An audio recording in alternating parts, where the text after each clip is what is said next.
Today, there was a press conference in which the Dutch government announced that they will likely extend the measures against the COVID-19 pandemic in the Netherlands. First, it was till the 6th of April that people were told to keep their social distance and to mainly stay at home. And pubs and bars and social gatherings had to stop. That was later extended till June. And it seems like there's going to be a complete lockdown soon.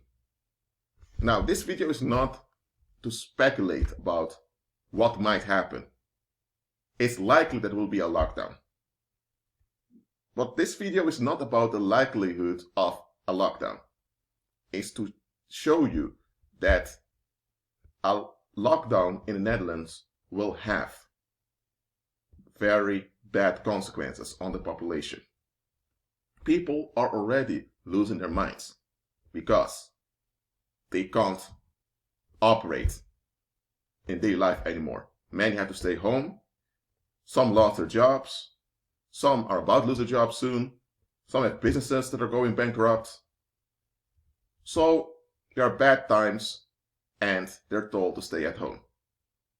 Now, in such circumstances, people will lose it. I don't approve when people misbehave or do bad to the community. I'm not giving a carte blanche. I'm just stating it doesn't matter whether you're a believer or unbeliever. When your environment becomes toxic and the toxicity becomes a pressure on you, you'll be triggered into a survival mode, and in this survival mode, you'll do things you naturally wouldn't do. Apart from the Netherlands, in the UK, there are places where the police fears that domestic violence, especially violence against children, is likely to increase. And Britain is already in a lockdown. So, what do I expect in the Netherlands when a real lockdown comes? I don't expect much good. And I'm not pessimistic. I'm not a doom thinker. Those who have been following this channel know that I'm not a doom thinker. I'm not this end of the world maniac. No. I'm all about being constructive and practical in here and now. And if you are a believer living in the Netherlands, listen to what I'm saying here. The Dutch people are way too easy on their leaders. Too easy.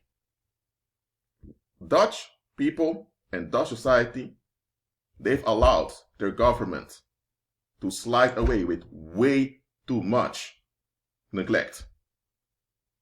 I don't care that we have provisions for paying rent, which in Dutch is called huurtoeslag. That means that for those that pay taxes, you get a bit of the taxes back that will assist you in paying rent. Yes, we have it in the Netherlands. But apart from that, I also don't care that we have social welfare when it's needed. Yes, you have things in infrastructure that are practically in the Netherlands. But there are also many things that should have been addressed more than a decade ago. Dutch society is the type of society where people don't want to be bothered with societal ills. People just want to quote-unquote be left alone.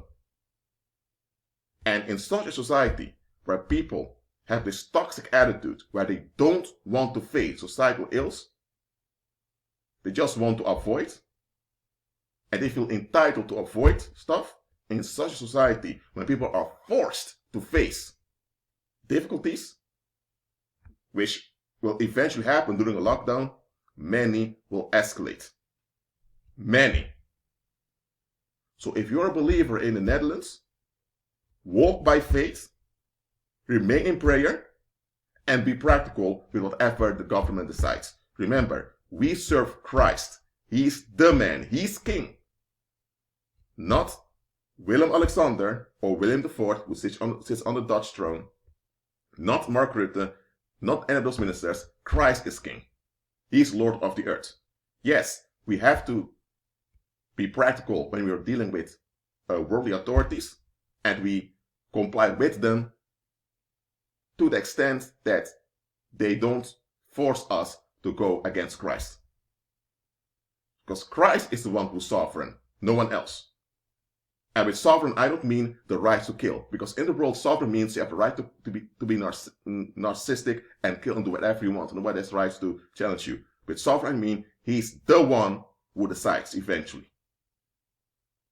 So, remain practical, walk by faith, and avoid people that want to unload violence because they don't want to face solutions. I'm saying it as it is. Keep walking by faith, believers.